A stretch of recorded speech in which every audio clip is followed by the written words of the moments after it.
Welcome back to the water cooler, everybody. Hey, well, the moment Chicago families have all been waiting for has somewhat arrived. The Lori Lightfoot Teachers Union dispute, or the Lori Lightfoot Teachers Union dispute, is coming to a close. Kids are finally allowed to go back to school after lazy teachers unions decided it wouldn't be great optics, after all, to refuse to do the job taxpayers pay them to do. However, there's a catch, or should I say a few catches. Actually, scratch that. More like 100 catches. According to the Chicago Tribune, quote, some of the negotiations were centered on a metric that spells out when an individual school would temporarily transition to remote learning. The union had called for a district-wide benchmark as well. A set of guidelines were included in the 2021 safety agreement, but CPS CEO Pedro Martinez indicated the virus should be combated school by school. The CPS proposal would allow a school, here we go, take notes, to go virtual when 30% or more of a school's classroom teachers are absent for 2 consecutive days because they tested positive, or when more than 40% of a school's student population has been directed to quarantine or isolate during a COVID-19 surge, among other scenarios.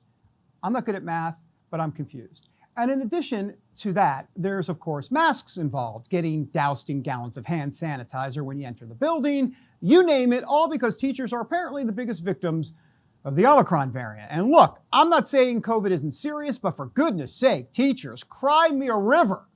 You're not the only people on planet Earth who have to go back to work. Hello? Anyway, this dispute has clearly been a nightmare for Chicago families who simply want to get their children back to school. Joining me now to tell us more about that nightmare is Illinois State Senator and gubernatorial candidate Darren Bailey. Darren, great to have you here, sir. Well, it's great to be here. And I'm going to tell you something. Tell me. When you started off, you said it right. Mayor Lightfoot's Teachers Union. This is all a game being played out.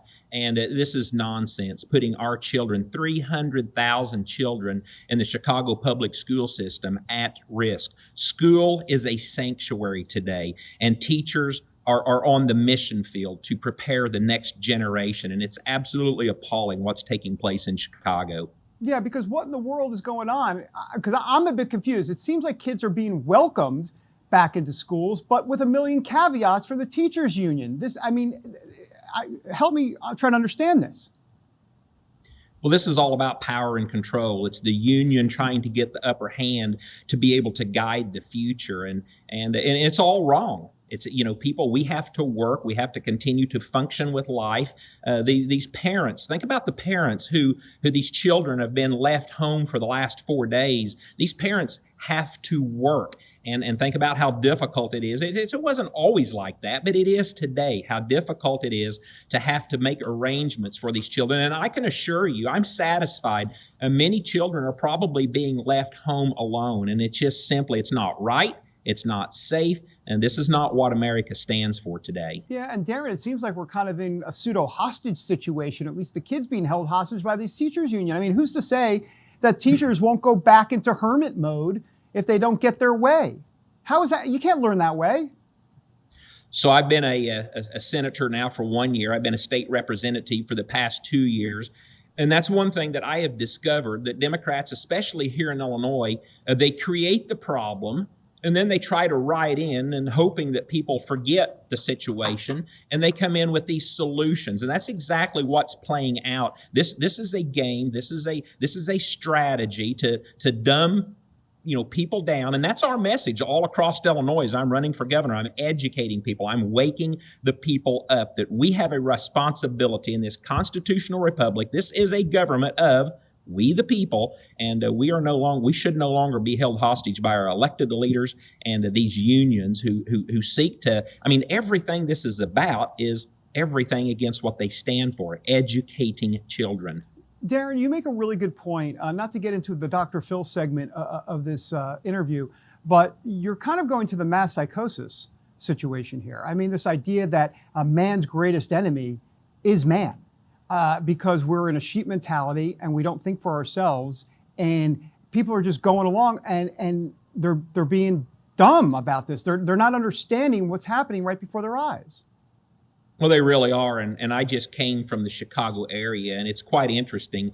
You can't go to a restaurant, for example, without showing proof. You can't eat in the restaurant without showing proof of a vaccine. But let's say whether this is a mall, whether this is a hotel, you can certainly order your food in that restaurant, and then you can. What we're witnessing is mass groups of people getting their food to go and then eating it outside in the commons area altogether. I mean, it's absolute nonsense. And a year and a half ago when this began, we went into it with caution, and then we began to realize, wow, a constitutional republic simply does not exist where we the people cower in fear and step back and let the mayor of Chicago or Governor Pritzker hand down these rules. That's what the elected body is for. That's what the General Assembly is for, to come together in agreement, work things out, and then to pass law. And if nothing is done, then nothing should change.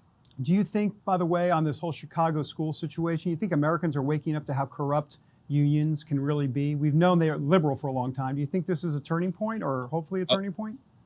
It is. People are waking up, and people will only wake up when elected leaders such as myself stand up and educate them, constantly remind them what's going on. For example, Illinois pretty well leads the nation in a pension crisis with its public sector unions. And it's time that elected leaders such as myself go to the people. I don't want to talk to the union bosses. I don't want to talk to the political elites that have allowed these problems. I want to talk to the people and inform them, educate them on solutions, and that things can be better, things can be fixed. But at the end of the day, again, we the people have got to get involved. We have an amazing opportunity here in 2022 all across this nation. It's a census year. Every electable position, whether it's township, county, state, is open.